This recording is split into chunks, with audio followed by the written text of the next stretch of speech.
Good morning. Welcome to Rural Focus here on Triple M. And it's a welcome in on the line. We've got two very special guests. We've got Philip Brunner, Director of Bailiwick Legal, and Matilda Lloyd, Solicitor for Bailiwick Legal. Good morning to you both. Good morning, David, and listeners. Morning, David. So continuing on from last week's chat about farmers and renewable energy companies, what I might do, Phil, is hand it over to you to ask Matilda some questions for our listeners to get the right and correct information. Okay, thanks, David. Matilda, you've been approached by a renewable energy proponent for a potential wind farm to be hosted on your land. What should your first steps be? Your first steps would be to actually engage legal advice, so solicitors such as ourselves. Regardless of the type of the agreement or the stage in the project that the proponent is, it's really important to understand what agreements you have actually been presented with by a proponent, but also understand, I suppose, how to handle those initial negotiations. A proponent might not actually hand you a document straight up.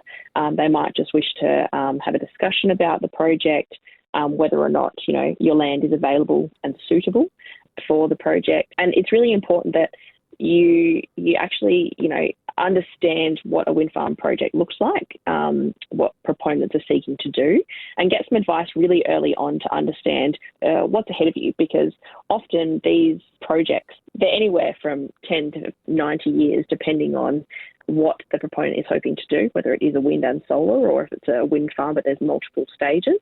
And so you really don't know the length of this project at the very start. So it could go on for many years. And we're not just confining this to renewables either. At any point, if a landowner is approached by a developer looking to, develop a mining project or petroleum, gas, renewables, it is really important to get that advice early on and have someone to help you with negotiations, to ensure that, your interests are looked after, you're asking the right questions, you're getting the right information, to really set yourself up for these sort of long projects. Thanks, Matilda. Internally here, we have developed three pinnacles, if you like: host, neighbour and community. Do you want to explain what we mean by those things? Yeah, absolutely.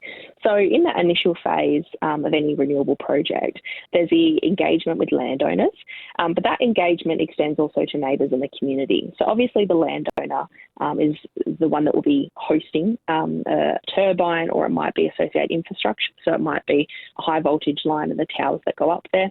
They may actually just be hosting the wind monitoring mast for that initial stage of testing. So the first, I suppose, person in this situation, or entity as it may be, is the landowner. Because without a host landowner to actually host turbines and associate infrastructure for a project, you don't have a project, because you obviously need land in order to develop these projects. So your host landowner is very important, as they'll be a part of the project. Very good to know there, Matilda. Stay right there, guys. We'll be back to talk more with Matilda and Phil. But for now, we'll continue Triple M's Oztober Goat, counting down the greatest Aussie artists of all time.